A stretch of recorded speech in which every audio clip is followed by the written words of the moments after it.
Hey folks, it's me again, Kaiser Neko, and this is the episode breakdown. In this installment, we're covering episode 48. I've been excited to talk about this one, because it's got a lot going on in it that I especially enjoyed working on. Let's start off with lip flaps. Now, this part actually made me wonder if I'd put it here or under visual effects, but it's technically lip flap, so here it is. Cell motorboating with his lips.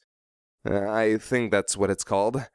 Anyway, I basically cut out his lips, repasted them, and then added a small blur. I also made the frame rate 1:1 to keep it moving abnormally fast.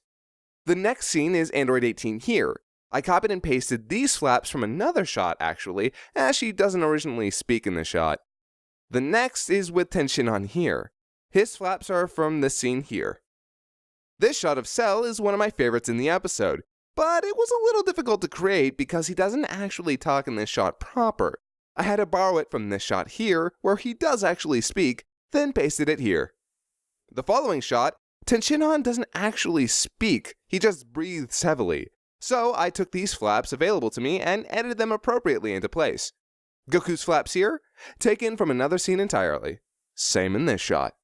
And finally, Vegeta's flaps here are from an entirely different scene as well. And that's lip flaps! Relatively simple this time around, but don't worry.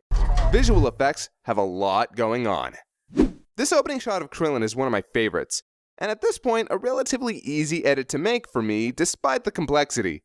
First, almost all shots of Bulma talking have the moving background as a separate layer. I also edited the background out of this shot of Krillin, then inserted this moving shot to help give the idea that he was still flying toward Bulma. For this shot of him hitting the car, I cut out this shot of Krillin here, then pasted it and used motion blur in After Effects, and then animated him moving toward the vehicle. I also pasted the cutout of Krillin underneath, blurred it, halved the opacity, set the blend mode to overlay, and cropped it as necessary to make a reflection of him in the glass. As for the shadow, that's just this cutout here, blown up, blurred, and turned black with the tint filter. I then animated it slowly sliding down the glass. Also, those squeaky glass sound effects are harder to find than you'd think. Oh hey, it's the cock! The cock is actually a pretty simple edit. I just add a new number every time, blur the old one as necessary, then replace it with the new one.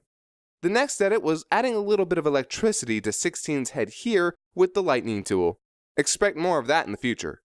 See the shot of Cell's hand? He actually lowers it before he turns his head, but I wanted to keep it for dramatic effect.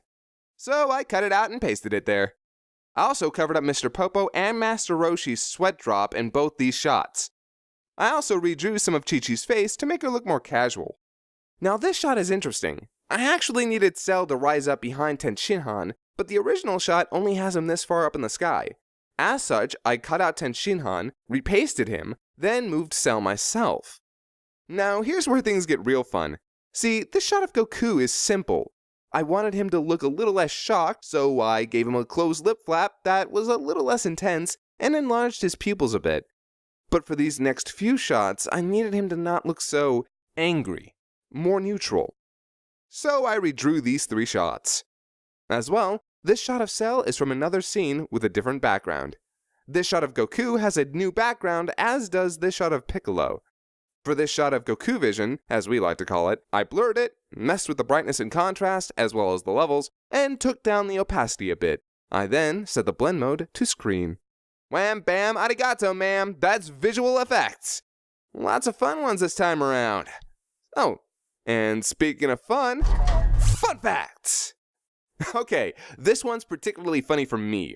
When we started coming up with the characteristics for Android 17, we had the idea of this white wannabe gangster motif that played a little bit like Jamie Kennedy. We ultimately scrapped it, but we brought it back for this little moment. There was originally a joke in this scene also where Cell makes a terrible Call Me Maybe reference. It was cut. You're welcome. This entire scene was basically written by Gan Xingba, Tenshinhan's actor, and myself several years ago.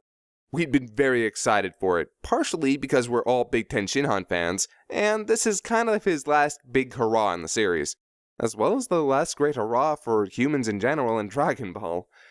We wrote the script sometime in probably about early May, If you watch plenty of our Xenoverse Let's Plays during this period, you might hear a lot of the term nettled being thrown around.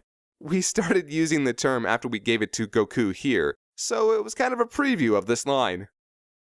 If I can help it, I will never have a normal teleport for Goku ever again, and will make sure the same thing happens every time.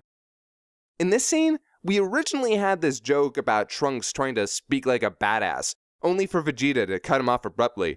We scrapped it for a joke about his hair instead. That music in the background of the Goku vision? From Loco Rosso. And that's it, kids! Thank you again for joining me for another episode breakdown. Currently, I'm working on episode 49 and getting ready for Anime Midwest up in Chicago. We hope some of you will join us there. Thanks again for all your support. Check out our gaming channel if you're so inclined. And remember that we're always updating on Facebook and Twitter. See you later!